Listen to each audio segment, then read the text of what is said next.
Mix by DJ Rakesh कनपुरा वाले।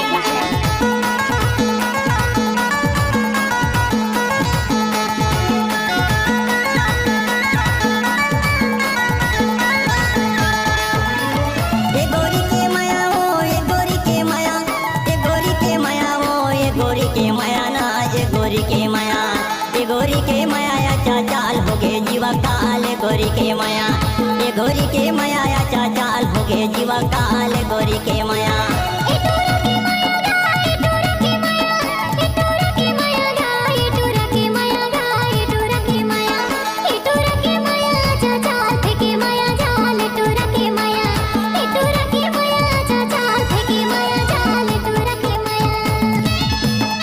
इलाका किसी का भी धमाका डीजे राकेश फैन होगा। डीजे राकेश ग्राम करनेपुरा खुरी 16 वाले।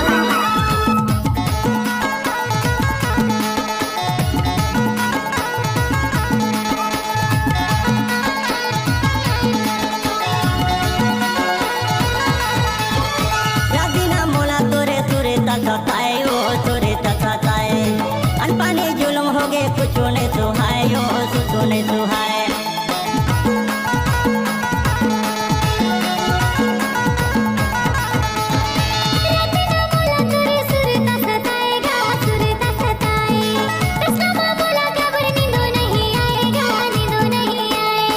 गोरी के माया चाचाल हो गे जीवा काल गोरी के माया।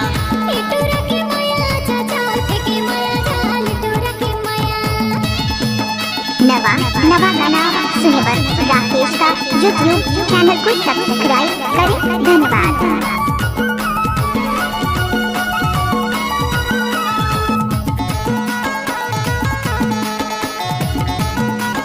डीजे राकेश ग्राम करनेपुरा खुरी 16 वाले।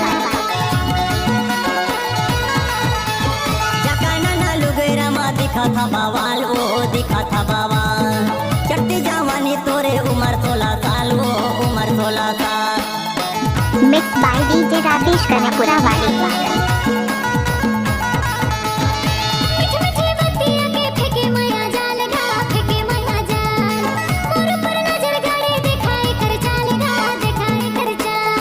गोरी के माया चाचाल हो गे जीवा काल गोरी के माया।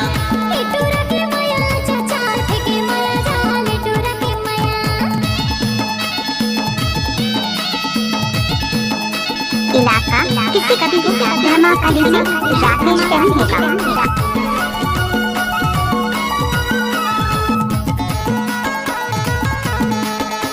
चांद से होता है सितारों से नहीं, राकेश जी सबसे प्यार करता है एक से नहीं। माया के डोंगा माँ करल सवार ओ करेल सवार तही है डोंगा गोरी तही पतावार ओ तही पतावार।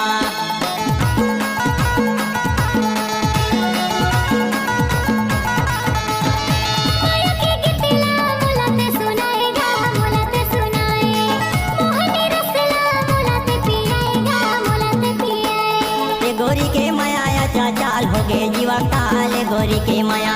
ये गोरी के माया ओ ये गोरी के माया, ये गोरी के माया ना ये गोरी के माया ओ ये गोरी के माया। ये गोरी के माया चाचाल हो गे जीवा काल गोरी के माया, ये गोरी के माया चाचाल हो गे जीवा काल गोरी के माया।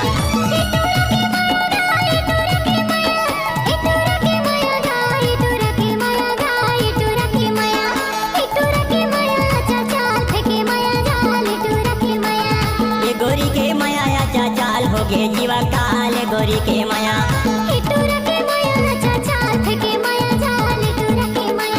ये गोरी के माया चाचाल हो गे जीवा काल गोरी के माया।